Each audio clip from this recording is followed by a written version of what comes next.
Chers amis, chers auditeurs, bonjour, Monique Nakache pour Paris Culture et Spectacle.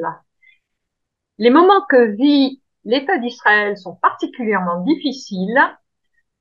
Un grand mouvement d'Alia se prépare, entre autres un mouvement d'Alia francophone, et à ce titre, je souhaiterais pouvoir leur apporter une aide en donnant la parole au docteur Daniel Guggenheim.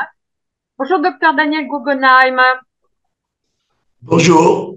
Alors, je signale aux auditeurs que vous êtes le conseiller économique et financier des Olim pour Qualita et on salue ensemble le dévouement des participants de Qualita et de Qualita même.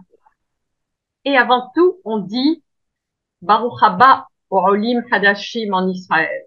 Alors, nous avons décidé de vous donner la parole aujourd'hui pour expliquer aux Olim Hadashim déjà installés en Israël ou potentiellement à venir, leur expliquer le système bancaire en Israël, c'est-à-dire en deux grands morceaux, les conseils économiques, puis les conseils financiers. Alors, Daniel Guggenheim, conseil économique, que faire quand on met le pied en Israël en tant qu'Oli Hadash? Oui. Si vous me permettez juste une toute petite phrase, comme vous avez eu la gentillesse de dire, je fais partie de l'organisation Calita et en particulier de ce qu'on appelle à Jérusalem le Centre des droits, qui d'ailleurs a des coopérations, une très bonne coopération avec la ville de Jérusalem ou avec les villes du pays aussi. Et il y a, à part le côté économique et financier dont nous allons parler, il faut savoir que le Centre des droits et Calita de façon générale aide les Olim dans tout, que ça soit point de vue des problèmes de santé, problèmes face aux assurances sociales, ce qu'on appelle en Israël le OUMI, etc. Donc, vraiment, à mon avis, c'est très, très important pour un Olé, même avant qu'il fasse la LIA, qu'il prenne contact avec Alita, quel que soit le domaine. Pour répondre à votre question concernant ma propre fonction à Calita, je suis effectivement conseiller économique et financier à Calita. Et en particulier, je m'occupe des problèmes face aux banques. Depuis que vraiment j'ai commencé à recevoir des demandes de Calita, j'ai eu à peu près 640 personnes différentes qui m'ont sollicité. C'est très important. Et c'est pour ça aussi que je suis content de faire votre émission parce que je pense que plus il y aura des gens qui auront des contacts avec moi, par exemple, en particulier pour l'histoire d'économie, ça leur permettra de faire une bonne alia et surtout après de rester. Parce que souvent, malheureusement, ils ont des problèmes qu'ils n'avaient pas envisagés, ils n'ont pas pris conseil avant et des fois, ils s'énervent des mois, des fois même, ils repartent en France et c'est dommage qu'ils n'aient pas eu le contact avec Alta et en particulier avec le conseil économique et financier. Pourquoi je peux aider tellement? Pour deux raisons. D'abord, comme je l'ai dit, Calita, c'est une organisation qui a des médias aussi. D'ailleurs, j'ai demandé que je donne des conseils économiques à part aux gens. Je donne en médias, je donne une fois par semaine, je parle à Radio Calita. Peut-être vos auditeurs nous entendent parce que je sais qu'en France aussi, on dit.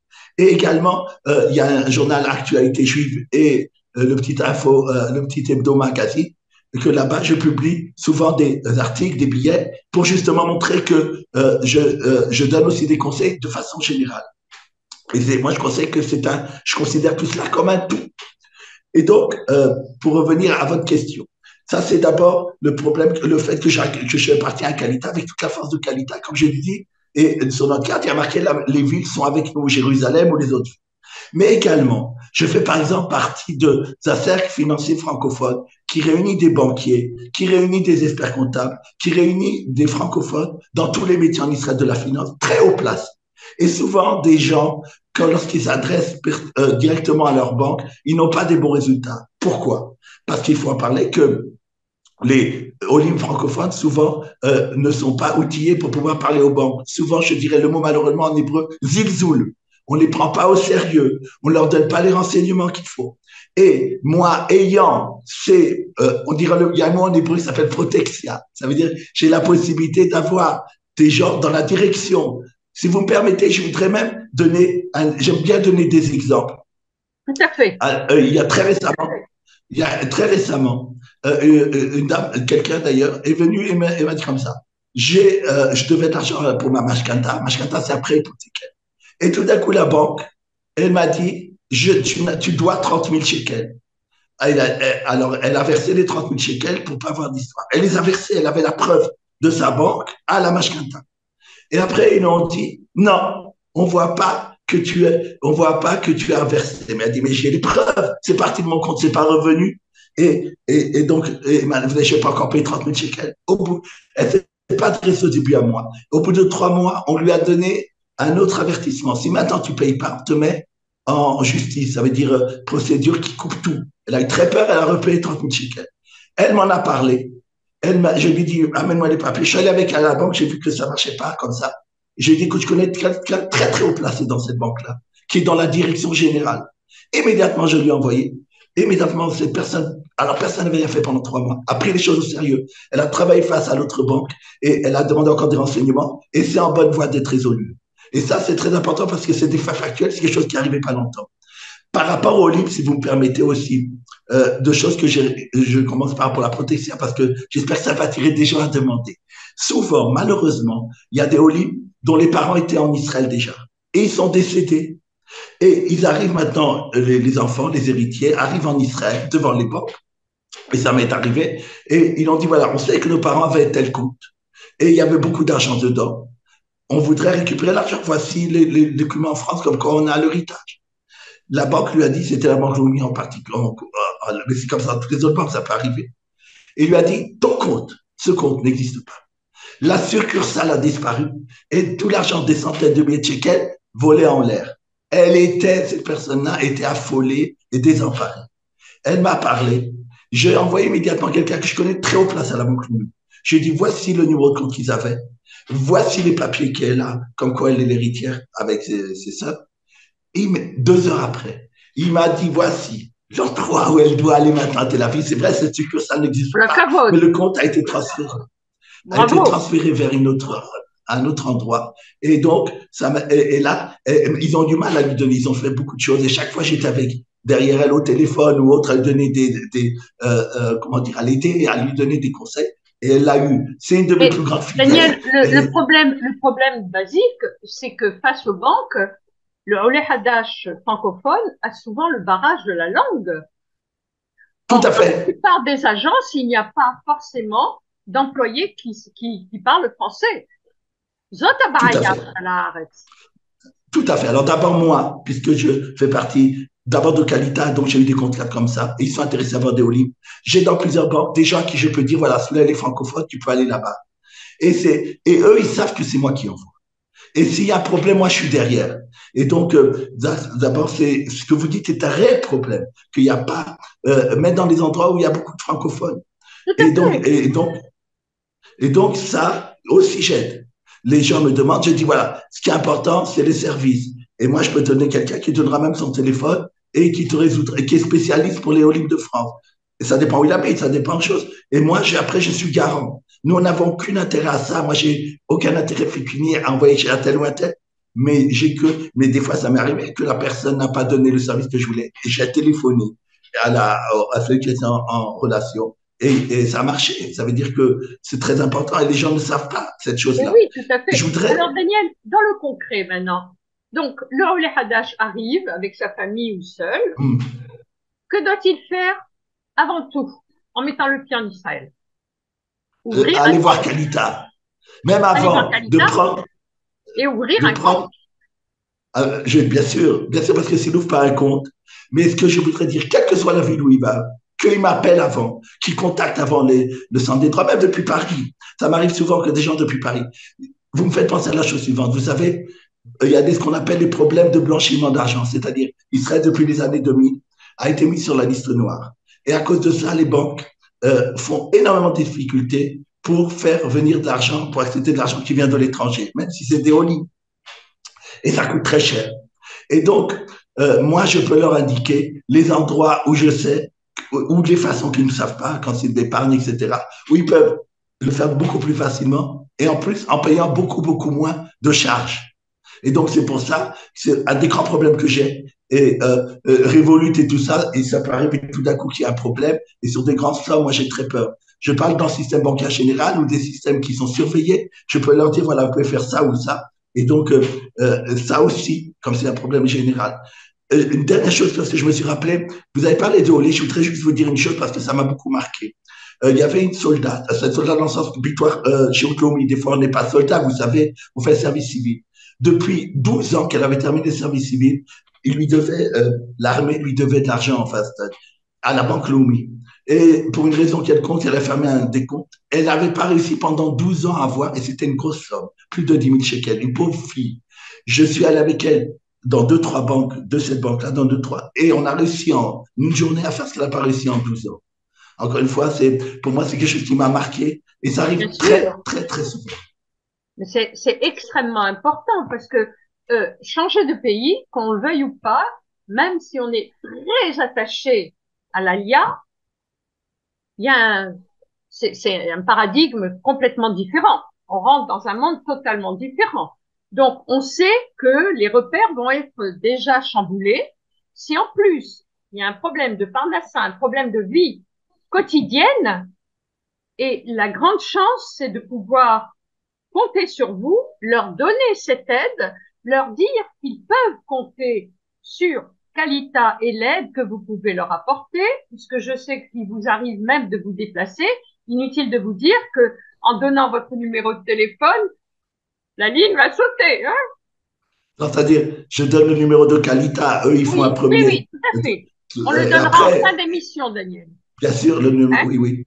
Ah, Alors, oui. Maintenant, regardez, très important ce que vous lui dire, parce que vous avez parlé de changement de mentalité.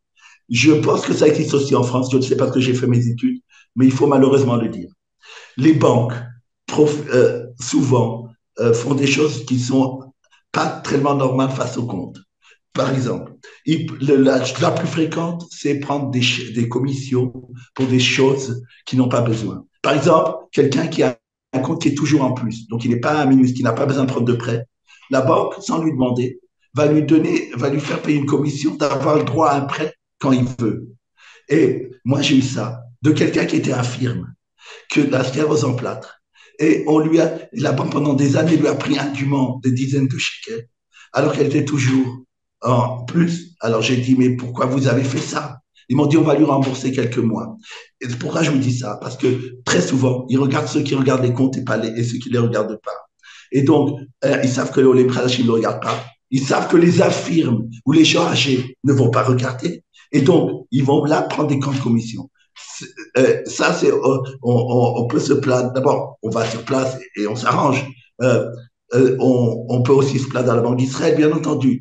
C'est quelque chose qui est fréquent. Ça, c'est beaucoup, beaucoup de fois que je vois ça. Il y a pire, et ça, je veux prévenir vos auditeurs.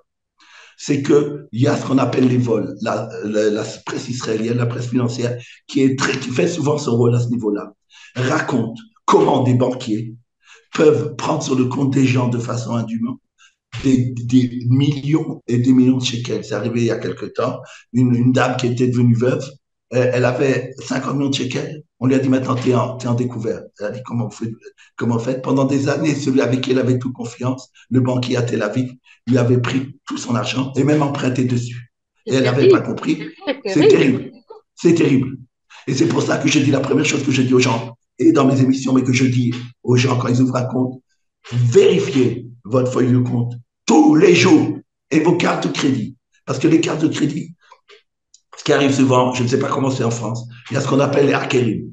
Une dame, elle m'a appelé, une jeune fille, la pauvre, une étudiante, Ola, que le ministère d'Akrita, c'est-à-dire le ministère de l'Intégration, lui avait donné sur sa carte le payer 1 an d'études.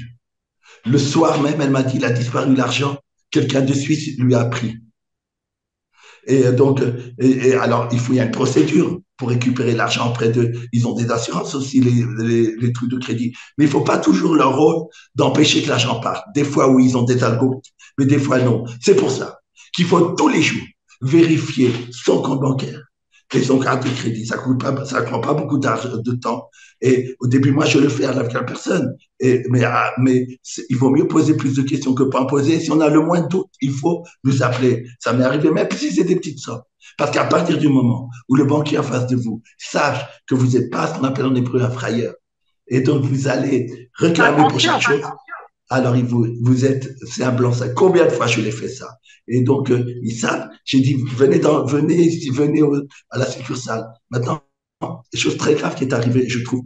Et ça a été aussi par la Banque d'Israël entraînée. Après le Covid, les banques se sont servies de ça pour éloigner physiquement les gens de la banque en disant faites tout par digital. Alors souvent, ça permet d'abord de manquer, pas faire leur boulot. Les gens, surtout les gens âgés ou autres, ne veulent pas utiliser le digital. Moi, par exemple, je ne ferai jamais un virement par digital. J'aurais trop peur et ça m'est arrivé plusieurs fois, que quelqu'un va sur mon compte et le fasse à ma place sur d'autres choses. Le système sécuritaire n'est pas assuré. Et ils empêchent les gens très souvent d'aller dans les succursales en disant faut prendre rendez-vous, etc. Souvent, ils sont fermés à clé, etc. Et ça, c'est une catastrophe. Et moi, j'ai lutté énormément contre ça. Il y a des banques, c'est de la politique, il y a des banques, c'est même dans certaines banques, ça dépend des succursales. Ça aussi, c'est quelque chose à prendre en compte lorsqu'on ouvre son compte parce qu'il n'y a rien que le contact humain est extrêmement important. Et d'abord, ça vous permet de jauger ce qui est en face de vous. Moi, j'ai vu une dame elle est venue chez moi, là, elle était en pleurs. Elle devait prendre des calmants. Pourquoi? La banquière lui avait bloqué son compte d'euros pendant 1 an, sans lui dire, parce qu'elle voulait qu'elle touche des intérêts. Elle dit, mais j'ai jamais demandé ça. Et tu m'as bloqué mon compte. Elle pouvait plus sortir. Elle était morte. Elle devait prendre des médicaments. Elle a éclaté en pleurs. Je suis allé chez le chef de la succursale. Je lui ai dit, on n'a pas à faire ça de faire la chose sans le client. Au début, vous ne voulez pas me recevoir. J'ai dit, c'est très simple. Tu veux pas me recevoir, il y a un lettre qui va sortir à la direction de la banque. Il était foutu le bonhomme. Et la bonne femme aussi qui a fait ça. Eh ben, ils ont préféré arranger. En un jour, tout était arrangé. Alors que pendant des mois et des mois, elle avait pas réussi, elle en était à la crise de nerfs. Ça m'a fait énormément de peine qu'elle n'ait Bien pas venu sûr, avant. bien sûr.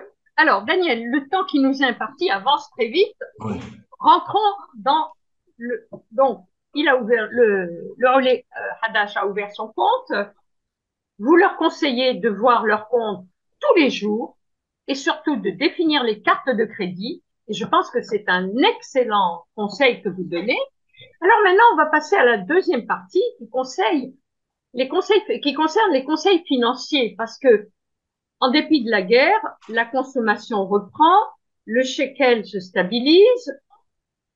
Quels conseils vous allez leur donner? Parce que il y en a qui sont bons, il y en a qui sont moins bons, parce que vous avez des travailleurs, des salariés, mais vous avez des travailleurs indépendants qui ont pris la guerre en plein fouet, d'accord, qui en souffrent.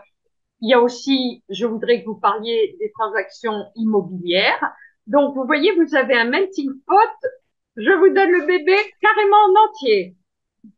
Vous êtes adorable. D'abord, c'est mon bébé. Pourquoi? J'ai travaillé pendant 30 ans avant de faire Kalita à ce qui s'appelle en hébreu Reshutim Ataver. Ça correspond à la France, à la COB ou l'autorité des marchés financiers.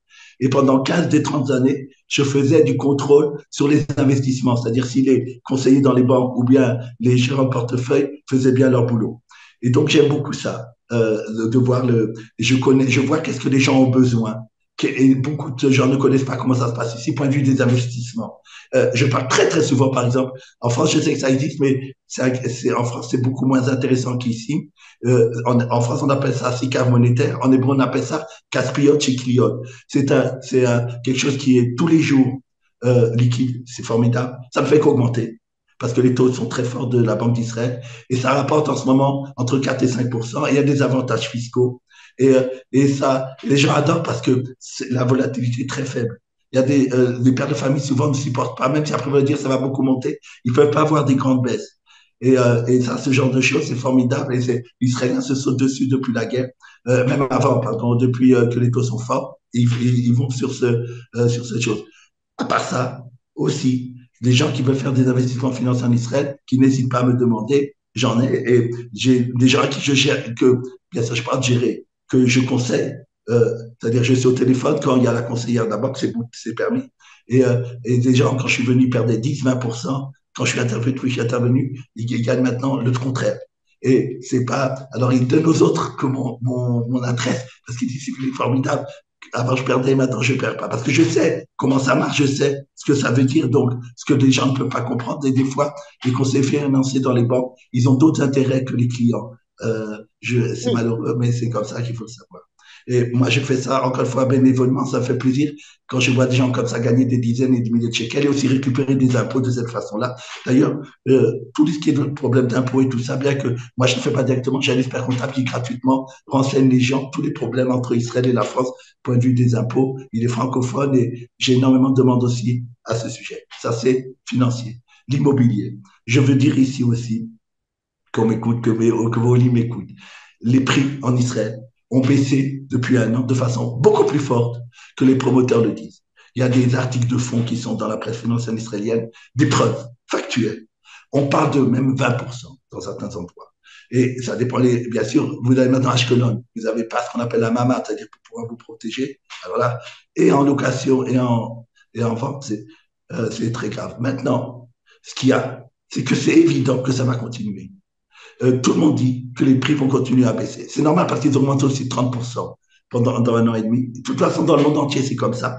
Mais en Israël, aussi à cause de la guerre. Parce que les promoteurs sont souvent à la gorge. Ils sont d'accord de faire beaucoup, beaucoup plus de cadeaux et feront encore beaucoup plus pour pouvoir vendre et ne pas être en faillite. Il y a eu récemment une très, très grande boîte immobilière, s'appelle Hanalmor, qui a été mise en faillite. Elle avait acheté des terrains à Tel Aviv et ça a été, c'est des milliards de shekels et des choses comme ça. Donc, et on a peur, c'est un effet domino. Donc, je dirais à vos auditeurs de ne pas acheter en ce moment, s'ils peuvent, de toute façon, d'attendre. Et les occasions vont se multiplier dans les mois qui viennent. Donc, d'être vigilant, de surveiller et de savoir que, de toute façon, ils seront gagnants. Oui, quel que soit l'endroit d'ailleurs. Et aussi pour les locations. On le voit, on l'a vu en octobre. Et quel que soit le résultat de la guerre, ça sera comme ça. Mais alors, Daniel Guggenheim, les taux d'emprunt ont beaucoup augmenté. Comment les négocier de nouveau avec sa banque? Alors, c'est vrai, je vois que vous connaissez très très bien la situation israélienne. Prendre un prêt hypothécaire sur 25 ans, il y a de ça 2 ans, 3 ans, ça coûtait 3% en moyenne. Je parle moyenne parce qu'il y a plusieurs circuits. Et maintenant, c'est du 5-6%, le double. Parce que les taux ont énormément augmenté en Israël comme dans le monde pour lutter contre l'inflation. Alors, ça, c'est formidable. Il est très possible. J'ai des cas comme ça, pas souvent, mais ça m'arrive. Des gens qui me disent, écoute, je n'arrive plus à payer la mashkanta, ou bien est-ce que je pourrais payer moins? Et suivant chaque dossier, je peux leur dire ce qui est possible de faire. Il y a aussi des spécialistes qui sont de ça. Des fois, je me conseille avec eux, mais je peux le voir tout de suite. Maintenant, ce qui est intéressant, par exemple, pour vous, sachez en Israël, il est permis d'avoir une grande partie de la mashkanta en euros. Pensez à quelqu'un qui a des ressources en euros, par exemple, il est retraité, et donc ses ressources en euros, prendre en shekel, c'est prendre un risque très important parce que c'est vrai que l'euro a bien remonté maintenant. Il était à 4,30, maintenant il se tourne de 4. Mais comme on dit, que vous l'avez dit le mot, il se stabilise le shekel. Et les prévisions de la Banque d'Israël et des économistes c'est que le shekel, normalement, doit se raffermir les prochains temps. Et comme l'euro, d'ailleurs, à mon avis, va baisser, et ça, j'ai pas de bout de cristal, mais il y a beaucoup de gens qui le disent. On peut se retrouver à 1 euro autour de 3,60, 3,50 au lieu de maintenant autour de 4 shekels. Et donc, les taux d'intérêt sur l'euro sont bien plus intéressants que sur le shekel. Et donc, on gagne 2 fois. Les gens, à un moment donné, quand ils ont pris leur mashkanta, leur prêt, quand l'euro était à 5 euros, à 5 shekels, voire 6, après, c'est à 4. Alors, il y a marqué que l'argent que tu dois rendre est beaucoup moins important que maintenant. Et ils ont payé toujours moins parce que les taux d'intérêt sur l'euro sont bien moins élevés que sur le shekel. À retenir. Donc, j'espère que les auditeurs auront bien enregistré ce que vient de dire Daniel Guggenheim. Et alors, j'ai cru comprendre dans un article que l'État avait injecté des milliards aux banques. Vous pourriez en dire 2 mots? Oui, en vérité, on se demande comment Israël résiste maintenant. Il y a beaucoup de raisons. D'abord, je voudrais le dire, la solidarité. Et dans le peuple, quelque chose d'extraordinaire à l'intérieur d'Israël, et même, je dois le dire, du peuple juif dans son ensemble.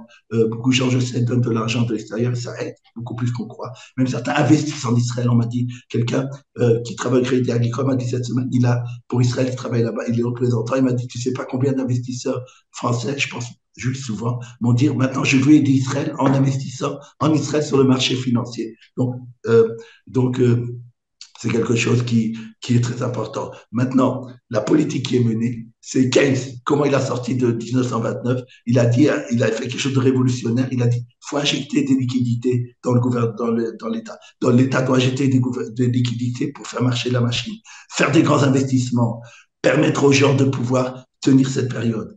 Comme ça, il est sorti de 29. Et c'est exactement ce que fait Smotrich, bien qu'il est libéral. Il fait une politique keynésienne, on dit ça, de énormément d'investissements, c'est pas qui ont été maintenant décidés, bien qu'il y ait un déficit qui va s'agrandir, mais des investissements, je parle productifs, sur l'électricité, sur plein de choses, des grands, très grands projets qui maintenant ont été acceptés. Et à part ça, également, énormément d'aide aux gens, personnes ciblées, aux gens qui ont besoin, et que ce soit des prêts, que ce soit de façon même des aides directes. Tous les gens, toutes les entreprises indépendantes qui ont été touchées par la guerre comme au temps du Covid vont recevoir cette semaine des sommes très, très importantes. C'est des sommes que les gens achètent pour pouvoir justement permettre à ces gens-là de tenir le coup. Alors, je crois, Daniel, je vous ai entendu il y a quelques jours, le site des impôts va mettre un lien pour pouvoir aider les indépendants, par exemple, qui sont en Tout à difficulté. fait. Il a existé. Quand j'ai testé avant, il existait et on a pu rentrer dedans. Et cette semaine, normalement, l'argent devrait rentrer déjà, ce qui est très, très bon, parce que c'est rare que c'est aussi vite. C'est important à Voilà. savoir et à faire savoir. Voilà. Ils ont Donc, promis que donc, vous confirmez que le lien est actif il existe. C'est très sur le facile à site le des remplir. impôts. C'est très facile à le remplir. Normalement, ils devaient le donner déjà vendredi l'argent. Et là, ils ont dit, comme il y a eu 50 000 personnes et qui veulent quand même vérifier, ils demandent quelques jours, mais ils ont dit à la presse qu'ils promettent cette semaine. Daniel, j'avais une question pratique. En France, on fonctionne pratiquement plus qu'avec les cartes de crédit. Est-ce qu'en Israël, le système est élargi autant qu'en France, ou est-ce qu'il vaut mieux prévoir toujours du liquide pour les dépenses courantes des Olim Hadashim? C'est Il est une plus question qui m'est élargi, souvent posée. il est plus élargi qu'en France. 90% des achats, des consommations, les Israéliens adorent utiliser la carte de crédit. Moi, personnellement, j'aime pas, parce que pour les raisons que je vous ai dit. Et Oui, des fois, c'est compliqué aussi de gérer son budget. Parce que des gens ne voient pas que quand ils consomment, il faudra les payer une fois. Et c'est aussi un problème. Moi, j'aime bien savoir exactement ce que mais ça dépend de chacun en particulier, mais c'est l'engouement. oui, mais alors, est-ce que vous pourriez donner un conseil que je trouve magnifique à donner aux banques en Israël? Parce qu'en France, c'est magnifique. Les cartes bancaires ont les trois chiffres de derrière, je ne sais plus comment que ça s'appelle, Mmh. qui se modifient automatiquement dès que vous faites un achat. En Israël, Ah, non. Et ça, je sais, je pense que ça serait une sécurité magnifique. ouais, mais je vais vous dire une chose, c'est que ils ont essayé un peu dans les super et tout ça. Les Israéliens n'ont pas de mémoire. Ils ont tellement de choses à penser. Alors, ça, je suis pas sûr qu'en Israël, ça serait une bonne solution. Ça dépend, mais c'est formidable votre idée. Ça veut pas dire que ça sera pas fait. Je sais que la Non, carte mais on orange, le j'ai vu une retient fois. pas. On le retient pas. Il est Ah, c'est modifiable automatique directement sur le site. sur Vous le payez, site. vous savez que votre carte a automatiquement trois chiffres totalement Et, modifiés. et C'est alors, comment automatique. vous, mais si vous appelez au téléphone, que vous voulez faire une commande par téléphone et vous Eh n'êtes pas bien, sur le eh GPS, bien, quand vous payez par téléphone, vous avez déjà, quand vous allez payer, par rapport au précédent paiement, vous avez trois chiffres qui ont déjà été modifiés. si vous allez sur le site, Oui, et il y a des gens qui ne veulent pas aller sur le site. eh bien, quand il se présente chez le commerçant, aussitôt payé, les trois chiffres sont modifiés. C'est D'accord, automatique. mais je suis au téléphone. Mon site marche pas. Je sais pas comment y aller et je sais pas les trois chiffres. C'est ça le problème. Ne croyez pas. Alors, après votre première émission, je vais commencer à rentrer dans le système bancaire. Je vais prendre des cours chez Daniel Guggenheim. Merci beaucoup. Je vais réfléchir avec vous à ça. Eh bien, écoutez, Daniel, pour cette première émission, je suis ravie que vous ayez donné autant de conseils au Olim Hadashim, mais même à tout un chacun, d'accord? Parce que c'est vrai que le monde économique et financier est un petit peu plus que méconnu, un peu même barbant, en tout cas chez les femmes, en disant, vous savez que les femmes dépensent, mais elles veulent pas rentrer dans le détail. Elles veulent pas essayer de comprendre comment. Eh bien, dorénavant, nous allons rentrer dans le détail. Vous pouvez joindre Daniel Guggenheim sur le mail suivant, qui est celui de la responsable du service de Qualita, ayalab, A-Y-A-L-A-B, @calita.org.il ou le joindre par téléphone à Jérusalem aux deux numéros suivants 02 50 20 444 ou 02 5 590 60 82. Daniel Guggenheim, je vous remercie beaucoup. J'espère à une prochaine fois dans un très proche avenir. Merci Daniel. Quant à moi, chers amis, je vous dis à la semaine prochaine. Monique Nakache pour Paris, Culture et Spectacle.